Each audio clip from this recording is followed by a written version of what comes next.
Alrighty, welcome back everybody. We are back to ranking another thing in yet another Zombie Survivors. We've previously ranked all the survivors, all the weapons, and today we're ranking all the skills, all the abilities that the survivors have to use against the Horde during each of their runs. And there's a lot of them. There's 17, 18. Honestly, I can't remember. I think it's 18. So it's going to be our longest list yet. So let's jump right into it. Coming up first, we have the grenade trail from the SWAT character. And you might be asking yourself, how is a bunch of grenades throwing behind yourself bad? And the answer is, I don't know. Every time I use this, I get a really bad DPS. I record all my DPSs so that I can reference the notes, and it just does really bad damage. So I guess the SWAT has really bad aim with his grenades. If somebody wants to tell me why I'm getting such bad results, because I've tried it with different survivors, different builds, sometimes it does a little better than others. I think I've cracked the 200 DPS with it, but it's often under 100 or around 100. It's just one of the worst. It's just not very good. I don't know. So after that, we have Minefield from the tank, another very good survivor and another not so good skill. And the minefield problem is a little easier to identify because he randomly sets them down every so many seconds depending on your cooldown and whatnot. But if you're running around the outside of the map, he lays the mines right next to the walls, and you're there a lot because you're looking for survivors to liberate, chests to open, and I think sometimes the mines even end up on the outside of the map itself.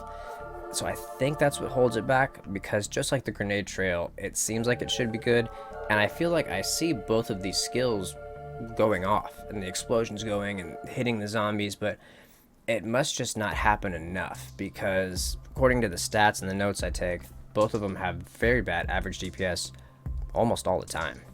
The minefield is slightly better, and I think it does better when it's fully upgraded, and it kind of depends on your movement speed and where you are in the endless match, because if you get really far and there's a horde just constantly surrounding you, it's easier to trigger, so it can be better. I think that's why it gets better than the grenade trail. After that, we have Transplantology, which was one that was really hard for me to rank.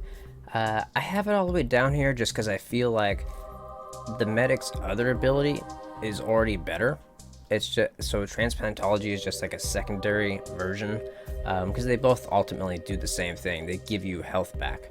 Because Transplantology grants you, I believe it's 5% lifesteal every 45 seconds, which is good. It is very helpful, especially if you are doing a run that's centered around health regeneration. It's definitely nice to stack that on top, but it just every 45 seconds, I mean, like I said, it doesn't hurt you, it does help you. It's useful in some builds, but there's an item you can pick up that gives you 3% lifesteal all the time, so 5% lifesteal every 45 seconds, it just, I don't know, I feel like it should be buffed in some way or changed in some way. I don't know. But moving on, after that, we have Electrocution from the Engineer, which I'm actually surprised I haven't ranked this low.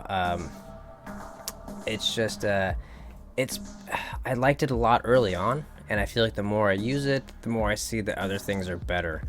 Because Electrocution, it passes the eye test. When you unlock it early in a run and you see it fry the zombies around you early on, it looks like it's helping a lot, but its average DPS over a long run is usually pretty low. I usually find it to be like in the 150s. I see it go up into the 200s. It's pretty consistently around there, and it does a nice spread of damage, and it has a nice short cooldown, so it's definitely not bad. It's just not as good as some of the other skills that are on this list. The Electric Turret. I had no idea where to put this, to be completely honest with you, because they just buffed it. And I've used it a little bit since, and it's better. And I think it might even be a lot better than where I have it ranked, but I'm just not sure yet. It needs a little more experimenting, because it used to be terrible, just because of the pulsing damage and the really short range. It didn't have a very big range to it, and it wasn't constant damage. It was like a pulsing damage that the zombie happened, they needed to happen to be within that little circle when the pulse happened, and they would take a little bit of damage. Now that circle's bigger, and if used well, like with other turrets and more of a stationary build, it definitely seems to be way more useful than it used to be. So that's why I've stuck it here, because it's definitely no longer in the E tier where I would have had it previously. Kunai Dance from the Ghost, also just buffed, so also might have been just a little bit lower, because this buff doesn't need so much experimenting, it's just better. They've cut the cooldown time in half, I believe, from 10 seconds to 5 seconds. I still don't get the best average DPS with the Kunai Dance, but it's usually 200 or higher, which is not bad.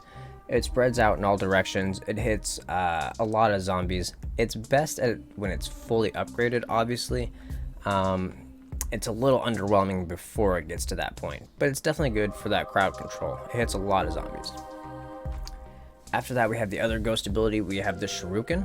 I put the Shuriken ahead of it because it had a shorter cooler time, and I felt like it, because of that and because of the way it was thrown and just the way the projectile size is, it looks like it hits more zombies and does more, and I usually get a slightly higher DPS from it. Although that seems to be shifting now that they've buffed the Kunai Dance. So the Kunai Dance, like the electric turret, is probably better than its ranked here. I'm just not sure about that yet, so I didn't want to, you know, jump to a conclusion and rank it much higher than it needs to be. So the Shuriken is definitely good. It just doesn't have the same spread all around you that the Kunai Dance does, and its cooldown is now pretty much the same as the Kunai Dance. So I don't know, they're pretty much equal, well, I would say. After that, we have the Stim Pack. Much like Transplantology from the Medic, very hard to rank because these are not offensive abilities, they are support abilities. And the Stim Pack, when I first saw it, when I first got to the ranked tier 3 tier Medic, I really thought it was going to be a much better ability than just something that would increase my fire rate and my movement speed. But the more I play, the more I see how important that fire rate is. And if the cooldown on this is reduced, like if I'm playing with the Engineer and I have additional skill cooldown items that I've picked up, the Stim Pack is really good because that increased fire rate, especially with guns like the minigun, or even Ghost, who benefits from fire rate more than reload speed. I think some people think that better reload speed is good for Ghost, but it's actually a fire rate. So the fire rate for him and Huntress is really good. And then on the machine guns, like the assault rifle, the minigun, like I said, the fire rate is very underrated. I'm starting to realize how good that is. So to have that reoccurring, I think it's every 45 seconds, very good. And movement speed, always nice to get to that next chest. Survivor to liberate. Sometimes the movement speed is nice because it allows you to weave in and out or to get to that stone skin just in the nick of time. So the Stim Pack is pretty darn good. It's pretty useful, better than I originally thought it was. After that, we have the Helicopter Strike, which is the opposite. I originally had that ranked in the top 3 of the skills, if you can believe it, and it's just kind of fallen down my list as time goes on. Because early on when I first started using it, I would constantly get 400 DPS with it, which is pretty darn good. But I think just as I got better and as I started better utilizing other weapons and abilities, it didn't have such a high share of the DPS. Like some of the other items on here, it's been buffed as well, and it looks better than it seems to perform, because now I get more of a DPS in the 150 to 200 range. But it is something that on the right build, it seems like it's flying overhead constantly, and it just feels like it's clearing out all the zombies around you. So that's why I have it ranked a little higher than some of this other stuff. Despite the low DPS that I tend to see, it passes the eye test. It feels like the zombies are getting cleared out around you. Then we have Arrow Rain, which I'm going to be completely honest, I ranked all of these skills and then forgot about Arrow Rain.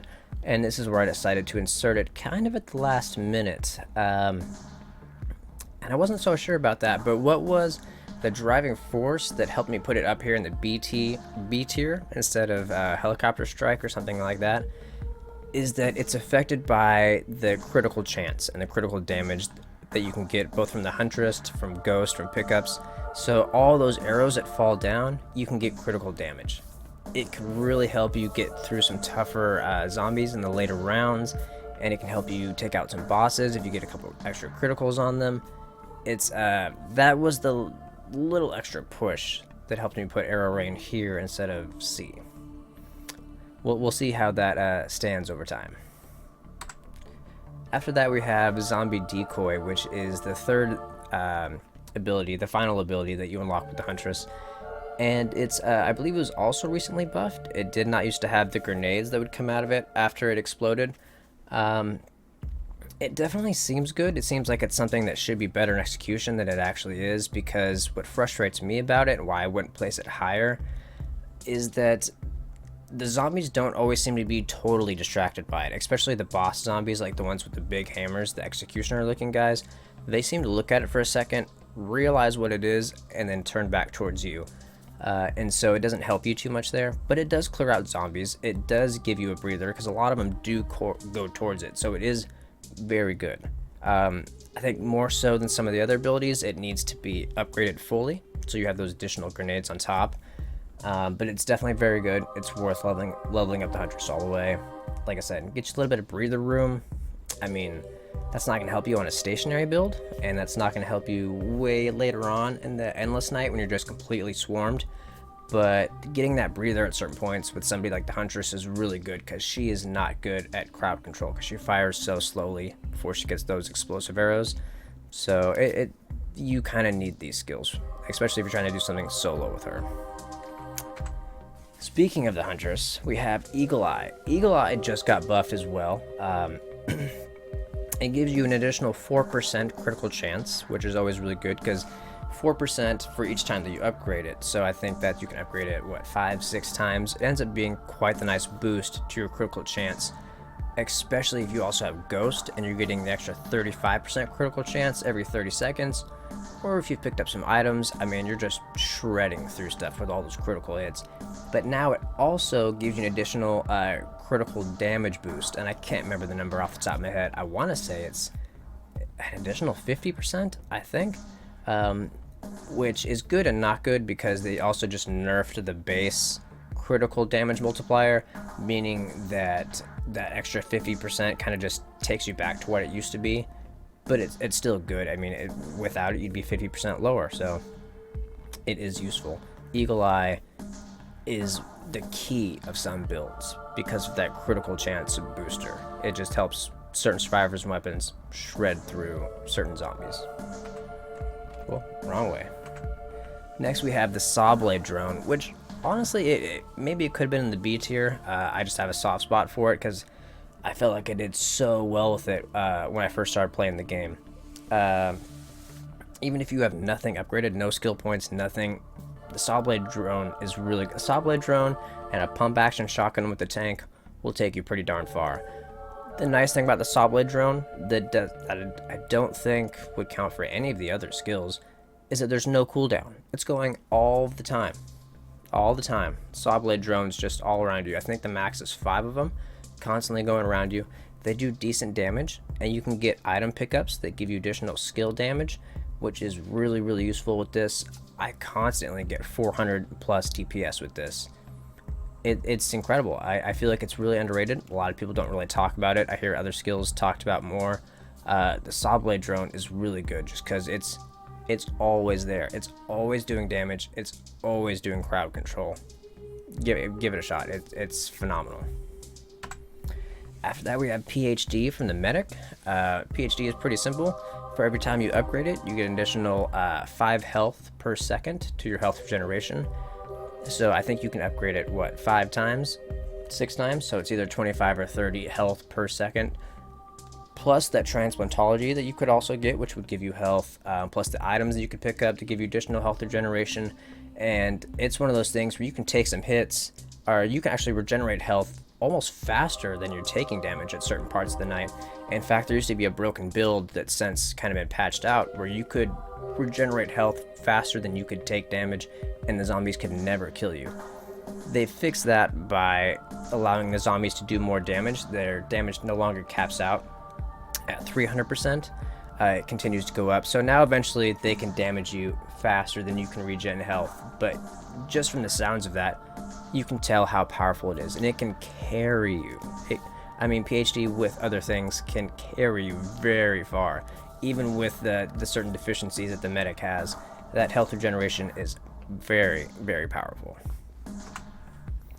After that, we have Protocol Critical from the Ghost. Protocol Critical recently got a nerf, in my opinion. It kind of looks like a buff because they added the 50% critical damage multiplier that we were talking about earlier with Eagle Eye, because they nerfed the base. So it's that 50% doesn't mean as much as it should, and they used to give you a 50% increased critical chance, but they reduced that to 35%. Not a big nerf, still super helpful, obviously, because we have it in the A tier, ranked all the way up here, and especially when it's leveled up all the way. And I think you're getting that effect for 9 seconds every time the cooldown happens, and it just allows your entire team to just shred through everything, because it pretty much means that every bullet you shoot out becomes a critical hit. So from guns like the assault rifle and the minigun, and things that fire really quickly, or things that just do multiple hits like the 1,000 cuts or the wind cutter from Ghost, it just shreds through stuff during that small window of time. I mean, even the medic with the handgun and like the little 9mm pistol can do some pretty good damage during that window. So it's super, super helpful. It just lets you unleash an unreal amount of damage. It's just too bad the window's not bigger, but I think it would be too strong. So after that, we have Bombing Strike from the tank. The Bombing Strike, I just can't believe how strong it is, honestly. I get like an average of 800-900 DPS from it, which I think is just crazy for a skill, especially a skill that's not going all the time.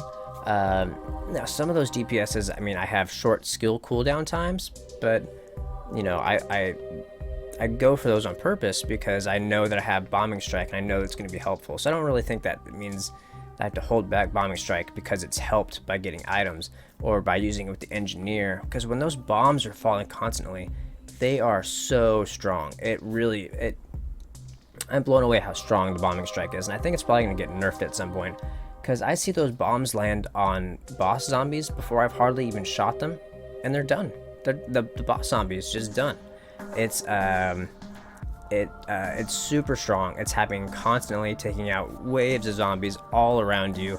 Super, super powerful. Yeah, really, really good. Then we have the auto turret from the SWAT. The auto turret, I should say, you might be asking yourself, Perry, is the auto turret really in the S tier, or did you just run out of space in the A tier?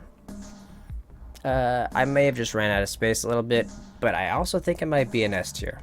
I'm not so sure, because to be honest, it's the last of the rank 3 skills that I upgraded, so I've used it the least of all of them, and I almost can't believe how good it is. Because when the skill cooldown is really low, like when you have like Engineers, the leader, you pick up a few items that reduce your skill cooldown, you can have 3 of these turrets going at the same time. And if you have a stationary build where you're standing next to those 3 turrets, it's like having 6 survivors. I mean, the 3 aren't there together all the time, so maybe 5.5 survivors shooting all the time. It's almost double the firepower. It's crazy, because again, these do like 900 DPS almost every time. I mean, if the build's not centered around them, maybe I get a little bit less. But for the builds that I have this stationary survivor standing around, it does so much damage. It may not be this good. Maybe I'll use it a little bit more and be like, oh, it has its drawbacks.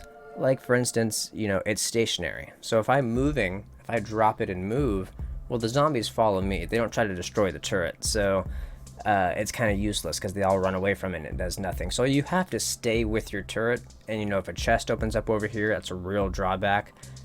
But later on, if you're stationary, or if you're just staying with it and letting those chests and those survivors off in the distance kind of build up for a minute, because I don't believe they go away, it's really, really good. It does a lot of damage. And then finally, we have the energy shield from the Engineer. Also, like the auto turret, it was one of the last things that I unlocked, so even though I've played with it quite a bit, I haven't played with it as much as I've played with a lot of the other things, and I'm kind of blown away by how good it is. It's affected by the critical chance, which if you've watched a lot of my videos, you know is a big deal to me. So if you have a high critical chance, this is affected every time it hits somebody, which is often, because it's a big shield around you. And with a low skill cooldown, which you should already have with the engineer, the shield can be around all the time. All the time. It can literally, the new one can come before the old one goes away. So you always have the shield that zombies have to go through, so they have to get damaged. If you have a high critical, they have to take the critical damage just to get to you. And I believe that if you move around, they go in and out of the shield, they get hit multiple times. So it's just constantly hitting zombies all of the time. It's so good. I almost feel like it's going to get nerfed at some point, but I also kind of feel like the engineer needs it, because it's just, I think it's the coolest thing about him. I feel like all of the strongest builds that I can think to make, I want to put the energy shield in. I don't know if they would all have the energy shield, but I would want to put it in there because it's so powerful. It's such a game changer. Anyway, that's my list. I don't feel as confident about it as I have some of the other lists I've made. So if you think it's stupid, or if you think I got stuff like way out of place, honestly, please tell me.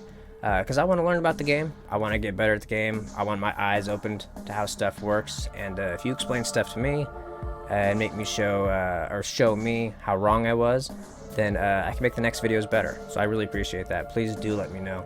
If you like the video, for some reason you think I got everything right, YouTube has a button for that too. You can always click that. But as always, I really appreciate everybody watching. Thank you very much. I'll see you guys next time.